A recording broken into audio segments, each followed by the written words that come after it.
അപ്പൊ ഇന്ന് പത്രവാർത്തകൾ പ്രിയപ്പെട്ടവരിലേക്ക് എത്തിക്കുന്നത് ലിജോ വർഗീസ് ആണ്. Lijo Varghese, good morning. Good morning Sethu. ലോകകപ്പ് ഫുട്ബോളിന്റെ ആരവം പത്രങ്ങളിലെല്ലാം കാണാം. ഒരുപക്ഷെ ഈ വിഷ്വൽ മീഡിയയുടെ കാലത്ത് ഇത്രത്തോളം ആളുകളെ പത്രങ്ങളിലേക്ക് വലിച്ചടിപ്പിക്കാൻ കഴിയുന്ന തരത്തിലുള്ള ഹെഡ്ലൈനുകൾ, ചിത്രങ്ങൾ, അതിന് അടിക്കുറിപ്പുകളൊക്കെയായി പത്രങ്ങൾ ഇന്നു മുതൽ കളം നിറയുകയാണ്. ഒരുപക്ഷെ വളരെ രസകരമായ ഒരുപാട് ഹെഡ്ലൈനുകളും അതോടൊപ്പം തന്നെ അതിനനുസരിച്ച് നമ്മൾ പത്രം വായിച്ചു വരുമ്പോൾ ഞാനത് കുറെ കൂടി വിശദമായി പറയാം. മാധ്യമം പത്രത്തിൻ്റെ ഹെഡ്ലൈനാണ് എനിക്ക് ഏറ്റവും ഇഷ്ടപ്പെട്ടത്. പന്തുദിക്കുന്ന ദിക്കിൽ എന്നാണ് മാധ്യമം ഇന്ന് ഒന്നാം പേജിൽ കൊടുത്തിരിക്കുന്നത്. വളരെ രസകരമായ ഒരു ഹെഡ്ലൈൻ. പന്തുദിക്കുന്ന ദിക്കിലേക്ക് എല്ലാവരുടെയും കണ്ണുകൾ പോകുന്ന ദിവസമാണ്. ആ തരത്തിലേക്ക് ഇന്നു മുതലുള്ള ലോകകപ്പിൻ്റെ ആവേശം ആ തരത്തിലേക്ക് മാറുമെന്നുള്ളതാണ്. പക്ഷേ ഞെട്ടിച്ചുകൊണ്ട് മലയാള മനോരമയുടെ ഒന്നാം പേജ് അത് വളരെ അസാധ്യമായ തരത്തിൽ ഡിസൈൻ ചെയ്തിട്ടുള്ള ഒന്നാണ്. നമുക്ക് കാണാൻ കഴിയും ഫുട്ബോളിലെ രണ്ട് സാമ്രാജ്യങ്ങൾ, ലയണൽ മെസ്സിയും ക്രിസ്ത്യാനോ റൊണാൾഡോയും, പിൻഗാമികൾക്കായി ഇവർ പുതിയ കാലത്തിൻ്റെ വാതിൽ തുറക്കുമ്പോൾ എന്നാണ് പറയുന്നത്.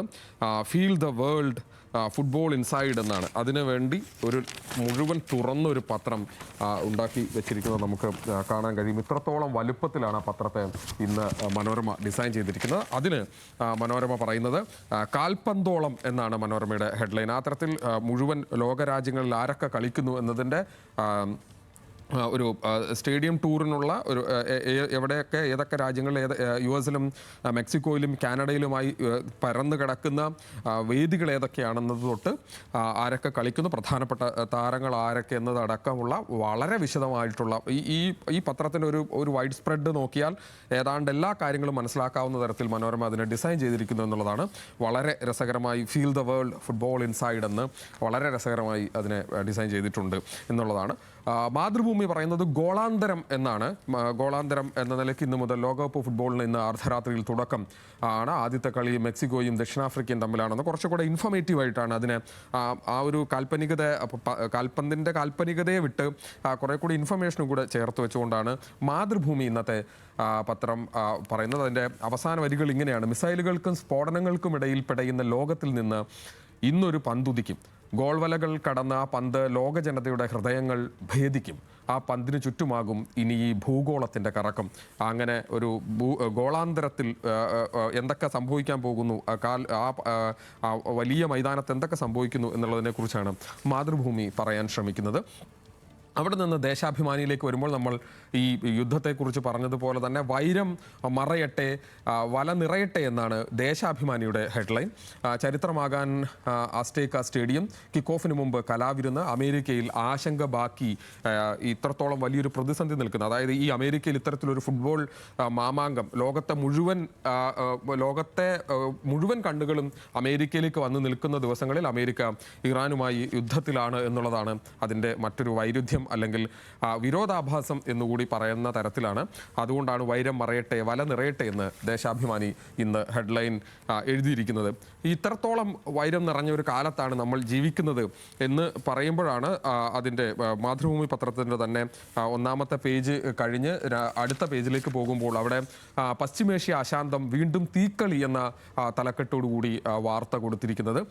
സേനാകോപ്റ്റർ വെടിവെച്ചിട്ടതിൽ രോഷം, ഇറാനിൽ ആക്രമണം നടത്തി US, ജോർദാൻ, കുവൈറ്റ്, ബഹ്റൈൻ രാജ്യങ്ങളെ ലക്ഷ്യമിട്ട് ഇറാൻ.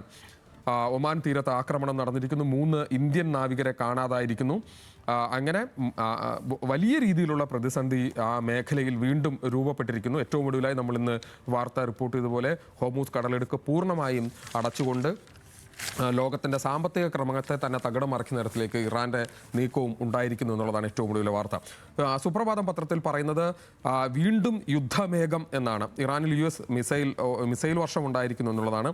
ഒരാക്രമണത്തിനും മറുപടിയില്ലാതെ പോകില്ല, ഒരാക്രമണവും മറുപടിയില്ലാതെ പോകില്ല എന്ന് US-ന് ഇറാൻ്റെ മുന്നറിയിപ്പ് എന്നുകൂടി പറയുന്നു. അത്രത്തോളം വലിയ സന്തോഷത്തോടെ ഇരിക്കേണ്ട ഒരു ദിവസത്തെ, ഈ ലോകമാകെ സന്തോഷത്തിൽ നിറയേണ്ട ദിവസത്തിൽ നമ്മൾ ഇത്തരം വാർത്തകൾ കൂടി ചർച്ച ചെയ്യുന്ന തരത്തിലേക്ക് കാര്യങ്ങൾ മാറിയിരിക്കുന്നു എന്നുള്ളതാണ് അതിൽ നിന്ന് നമുക്ക് മനസ്സിലാക്കാൻ കഴിയുന്നത്. മറ്റു വാർത്തകളിലേക്ക് പോയാൽ കേരള കൗമുദിയിലെ ഇന്നത്തെ ഏറ്റവും പ്രധാനപ്പെട്ട തലക്കെട്ട് ഇന്ധന സെസ് പിൻവലിച്ചേക്കുമെന്ന കൗമുദിയുടെ എക്സ്ക്ലൂസീവാണ്. PH അനിൽകുമാറിന്റെ ബൈലൈനിലുള്ള വാർത്തയാണ്. സെസ് നിലവിൽ ലിറ്ററിന് 3 രൂപയാണ്. അതായത് ഇന്ധന വില ഇത്രത്തോളം വർദ്ധിച്ച നിലയ്ക്ക് സംസ്ഥാന സർക്കാർ പിരിക്കുന്ന സെസ്സിൽ അത് പിൻവലിച്ചേക്കും എന്നുള്ളതാണ്.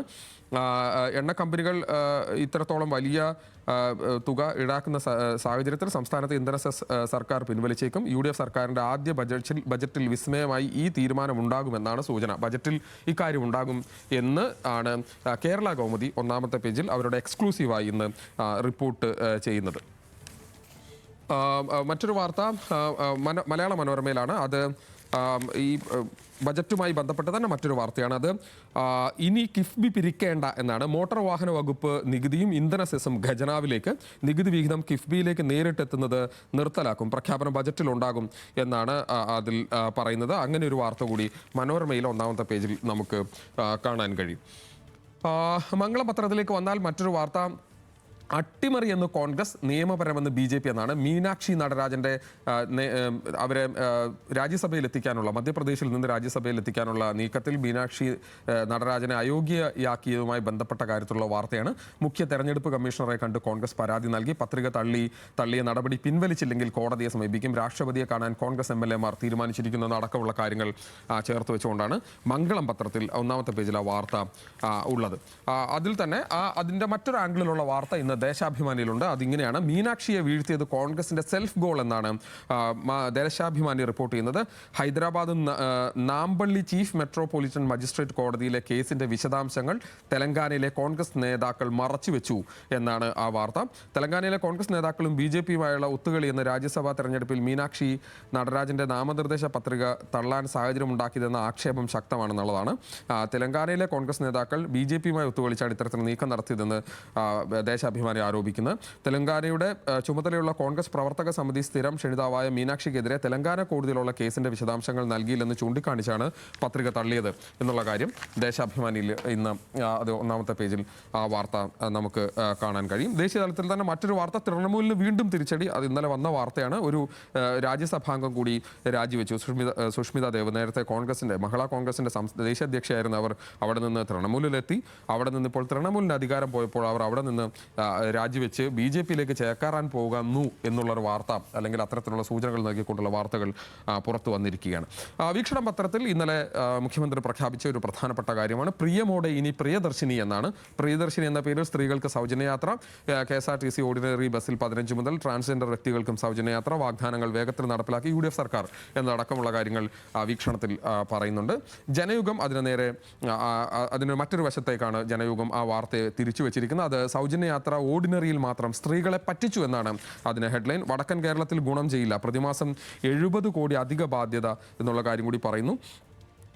പദ്ധതിയുടെ ആദ്യഘട്ടം മാത്രമാണ് ആരംഭിക്കുക. KSRTC-യുടെ നില കുറച്ചുകൂടി മെച്ചപ്പെടുത്തിയിട്ട് മാത്രമേ രണ്ടാം ഘട്ടത്തെക്കുറിച്ച് ആലോചിക്കുള്ളൂ എന്നും മുഖ്യമന്ത്രി പറഞ്ഞു.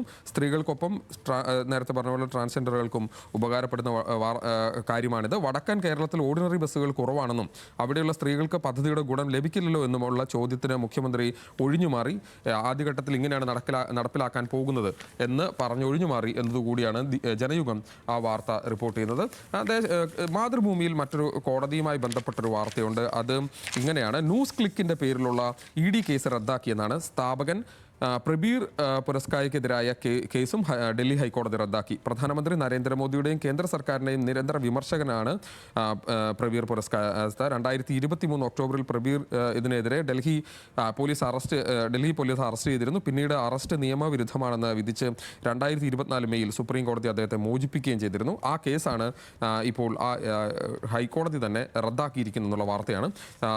ഇന്നിപ്പോൾ മറ്റു പത്രങ്ങളിൽ ആ വാർത്ത കണ്ടില്ല. മാതൃഭൂമിയിൽ അത്തരത്തിലൊരു വാർത്ത കൂടി കാണാൻ കഴിഞ്ഞു. എഡിറ്റോറിയലിലേക്ക് വന്നു കഴിഞ്ഞാൽ സുപ്രഭാതത്തിൻ്റെ എഡിറ്റോറിയൽ അത് ഇപ്പോഴത്തെ UDF സർക്കാരിനെ വിമർശിച്ചുകൊണ്ടുള്ള ഒരു എഡിറ്റോറിയലാണ്. നിലപാടെന്നാൽ ഒളിച്ചുകളിയല്ല എന്നാണ് അതിൽ പറയുന്നത്.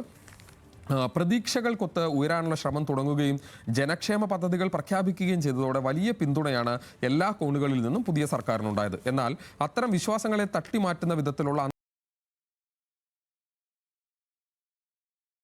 അന്തർനാടകങ്ങളാണ് ഭരണ നേതൃത്വത്തിൽ നിന്നും ഉണ്ടാകുന്നത്. കേരളത്തിന്റെ പൊതുമനസ് വിലക്കിയ PM ശ്രീ പോലുള്ള പദ്ധതികളിൽ സർക്കാർ സ്വീകരിക്കുന്ന വ്യക്തതയില്ലാത്ത നിലപാടുകളും അനിശ്ചിതത്വവും സതീശൻ സർക്കാരിന്റെ പ്രതിച്ഛായയെ ബാധിച്ചിട്ടില്ലെന്ന് പറയാനാകുമോ എന്ന് ചോദിക്കുന്നു. നയപ്രഖ്യാപനത്തിലോ സംസ്ഥാനത്തെ സാമ്പത്തിക സ്ഥിതി സംബന്ധിച്ച ധവളപത്രത്തിലോ ഒരു വരി പോലും കേന്ദ്ര സർക്കാരിനെതിരെ വിമർശനം വരാതിരിക്കാനുള്ള അതീവ ജാഗ്രത എങ്ങനെ സംഭവിച്ചു? ഈ ആശങ്കയ്ക്ക് ഒരു ഭാഗത്തു നിന്നും ഇത്രയും ദിവസങ്ങൾക്കുള്ളിൽ മറുപടി ഉണ്ടായില്ല.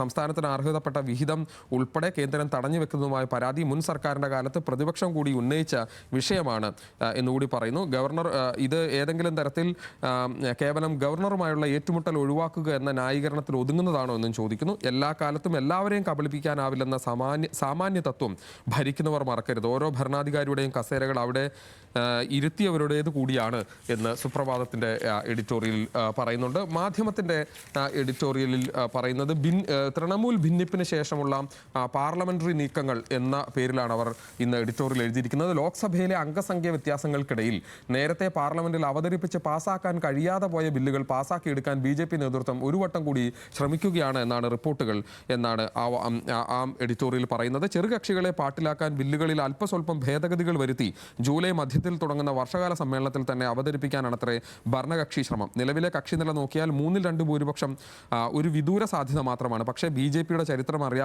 അറിയാവുന്നവർക്ക് അതിനുള്ള ഏത് കുതന്ത്രവും അവർ പ്രയോഗിക്കും എന്നറിയാം. സാമ്പത്തിക പിന്നോക്ക സംവരണത്തിന്റെ പേരിൽ മുന്നോക്ക ജാതിക്കാർക്കുള്ള ഉദ്യോഗ സീറ്റ് സംവരണം 2019 അവർ പാസാക്കിയത് അതിനെ എതിർക്കേണ്ട പാർട്ടികളുടെ കൂടി പിന്തുണ ഉറപ്പാക്കിക്കൊണ്ടാണ് എന്നാണ്. അവസാനമായി ഒരു എഡിറ്റോറിയൽ കൂടി വായിച്ച് അവസാനിപ്പിക്കാം. അത് ദീപികയുടെ എഡിറ്റോറിയലാണ്.